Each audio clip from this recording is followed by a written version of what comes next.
Hey guys, welcome to your syllabus overview. You do have access to this on Canvas, the whole syllabus to read over. There's a quiz that's going to ask you to go through some of the major kind of highlight things and ask some questions about it. So I'm just kind of going to go over some major kind of things. I'm not going to do a super detailed video walkthrough, but I am going to hit the highlights of the class to get us started. So first, I guess the backbone of the class. This is a 4-credit class. So welcome to a quick overview of the syllabus. This is part of a bigger activity. You have access to the syllabus to go over. You're going to be doing a quiz that's kind of a scavenger hunt. It asks you to kind of go through your start here materials, the syllabus, answer some questions, and then post questions to our course coffee shop on Canvas.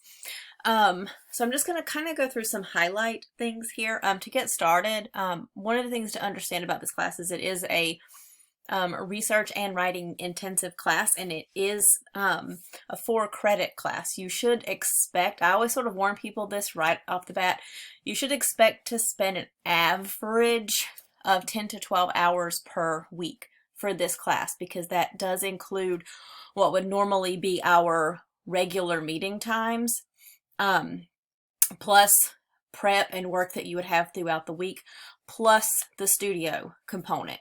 And the studio component is sort of considered like a lab, I guess, for this class.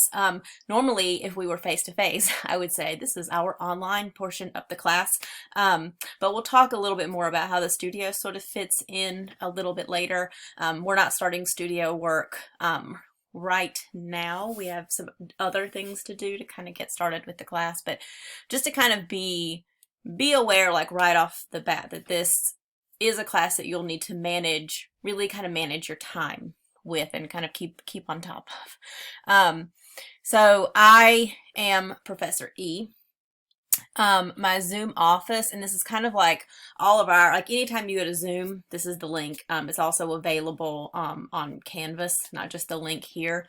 But I do have weekly office hours. You can sign up to through Canvas to meet with me if you have questions. We'll use this Zoom link for everything that we do on Zoom.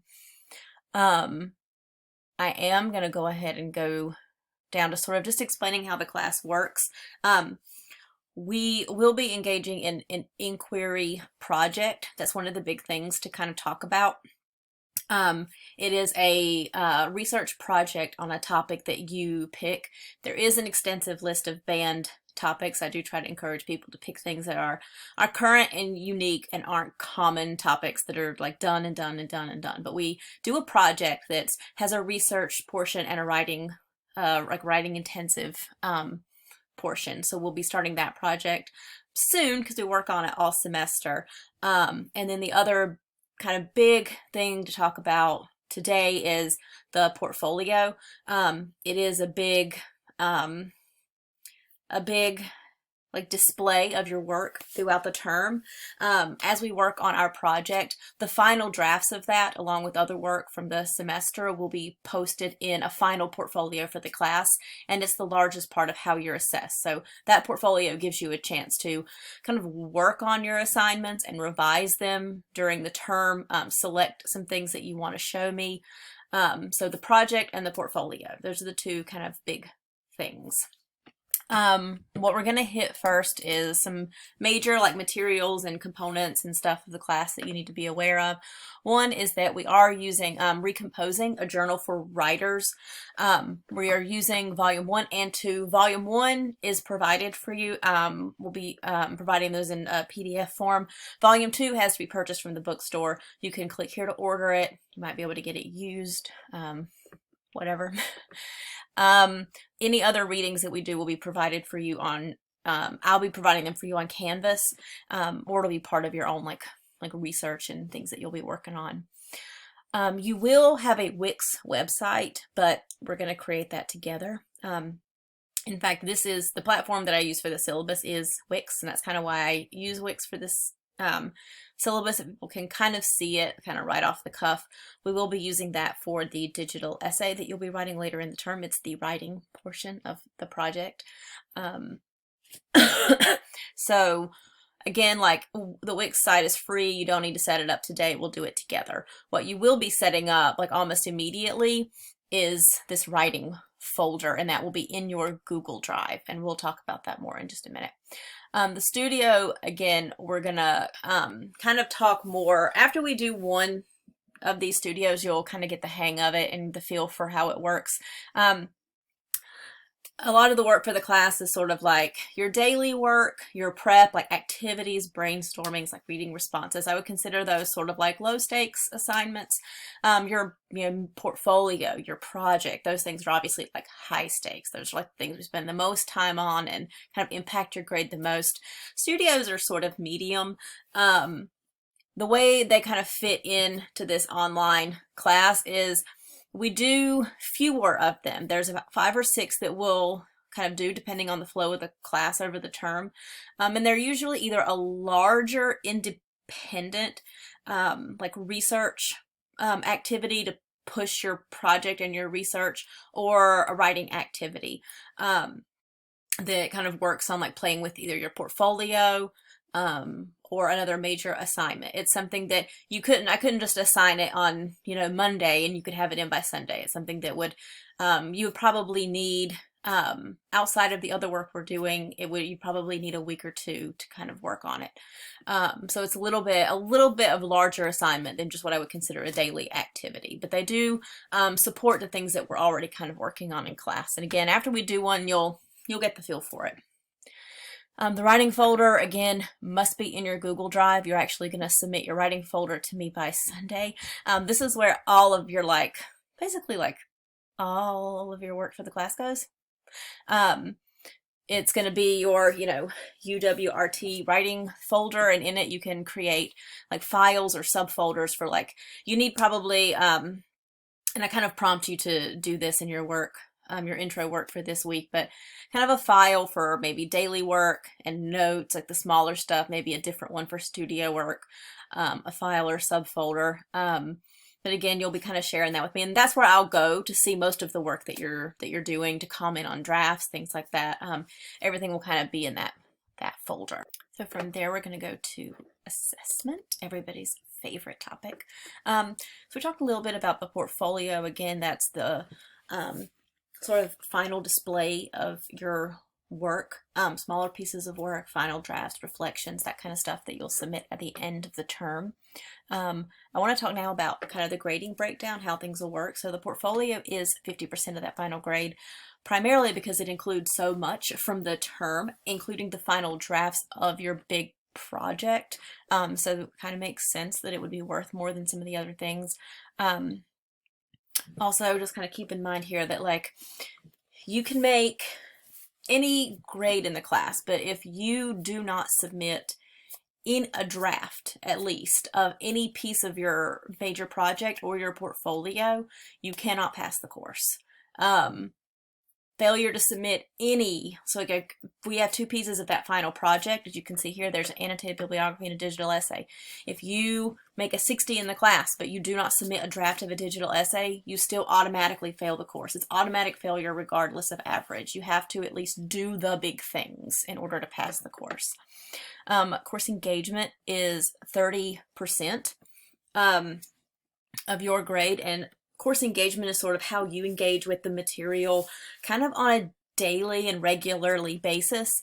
It includes your daily work that will be in your folder, notes, discussions, activities, brainstormings for drafting for major assignments, studio work, just sort of your day-to-day engagement with the class. And I did include kind of some descriptions of things that would be in a certain grade range.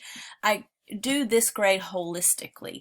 So what it means is I'll, at the end of each week, look at your folder and your work on Canvas and give you a grade for course engagement based on the big picture of how you're doing.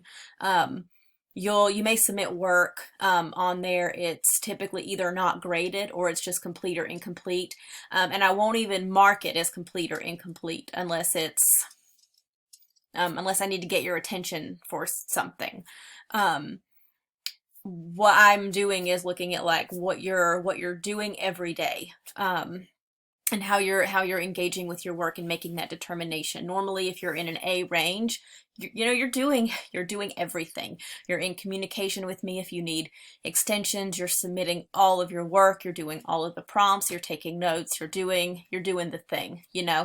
I do kind of reserve 98 to 100, so those high A averages, for what I would consider like above and beyond. It's sort of different from just making an A. It's the people that are really doing, more than everybody else in kind of a, really like above and beyond is the best way to say it, like in an extra way. Like they are visiting the WRC, they are posting regularly and replying to other people in the coffee shop. They are doing, extra with like peer replies and coming to office hours and getting feedback on their work. Like they're doing more than what's asked of them for an A. The B range, again, people kind of hit some hiccups. You could likely make a B in the class. Like maybe you had a rough week and you're, missing some work and you got caught back up. That would still be a B. If you have a C, you might be a little more like up and down. Like you've had a couple of hiccups. You're missing, and I kind of give you a number here just to kind of look for. If you're missing like 4 or more things, you're probably more in the B range of these smaller activities. If you're like 8, that's a good bit. That's about a week to 2 weeks worth of work. That would be more of a C range. Again, I'll update you weekly on what this grade is, so you always kind of know where you are. All right, writing feedback engagement is 10%. This is specifically what I kind of set aside for engagement with your writing and your peers' writing. So it's individual conferences with me about your work. It's submitting rough drafts for major assignments and participating in those opportunities to get feedback on your work. It's meeting with scheduled like workshop times. I do have everybody get together on Zoom a couple times during the semester. There's slots available when you can sign up for a time and you can see the other people that are going to attend at that time. I'll break you up into small groups and we'll workshop your assignments. And I do ask you to come to at least 4 of those during the term. Quizzes, 10%. Quizzes are more, what I consider quizzes are more like kind of practice-y quizzes. I do give you 3 attempts at every quiz. So people usually do have a pretty high quiz grade because I'm not really giving you quizzes to assess stuff. It's mostly to like review something that we just talked about, or to practice, kind of keep things fresh. It's again like more for practicing what we're talking about and reviewing, not necessarily to like assess things. So it's not really like a test. So you do get several attempts at every quiz. Revision opportunity. So we do revise, all semester with your work. You get feedback. And I do give people often like at the midterm and at the end of the term, like opportunities to like, boost, a grade by like making up an activity, something like that. So kind of, a heads up, because usually at the midterm I'll offer some opportunity and at the end of the term as well. Bonuses. So again, like kind of along the same lines, like we do like revise all term, and then I do have a specific like offer. Again, I think I just said this too, at the midterm and end of the semester, I'll usually offer something to help people catch up. For quizzes, I do have kind of a built-in bonuses within quizzes, so it is very possible to get over 100% on a lot of the quizzes. And I do let people keep up to 2 points that you have on your quiz average. You have 102 average. You can keep 2 of those. You can keep those 2 points to include on your portfolio at the end of the term. There is always, I guess, kind of an exception. You can email me at the midterm, and I'll usually kind of send out an announcement to like let people know like it's time, like if you need to talk to me because you're behind in some way and you'd like to try to catch up. It's difficult to do this at the end of the term. I really only offer this at the midterm, and this is for people that really need to catch up, like you've hit a big bump and you're more in danger of failing the course. That I would allow you to, you know, reach out to me, meet with me, and we'll come up with a kind of what I call like a catch-up contract to make up a couple of specific things to bring your grade back up into like good standing. So that is something you can kind of reach out to me for at the midterm if you need that. So there are some opportunities on here for you to kind of look through. The last thing, and I'm really only going to hit a couple of these on the policies, a lot of expectations I feel like are self-explanatory. I do accept late work up to 3 days. I do consider it sort of part of that holistic grading. I don't take off a specific number of points, but unless you have an extension from me, I will not accept it after 3 days. I do encourage people, especially the way everything is right now, to email me and let me know if you need more time for something. Just let me know and ask for it. But if you're just dropping in work like a week late, that's very different than emailing me the day before it's due and saying, hey, can I have some more time on this? I'm usually try to be really like understanding and working with people that are being proactive and communicating with me and letting me know what's going on. But again, it is different. So if, you know, work is due by Sunday, you have until Wednesday at the same time to get that work in. And I just look at it as part of that holistic grade. Like it would obviously impact your grade if you're regularly just turning in late work all the time. You know, it's always better rather than turning it in late. It's always better to ask for an extension, because I'll say like, of course you can have an extension, then that doesn't impact your grade. So it's always better to ask for an extension. Okay, actually, I think that's all of the things that I'm going to talk about. I think most of the stuff you can kind of read through on your own. Do the quiz, you'll have some questions, and you can post on the coffee shop. And your next video is going to show you how to access some of that work in Canvas. Peace.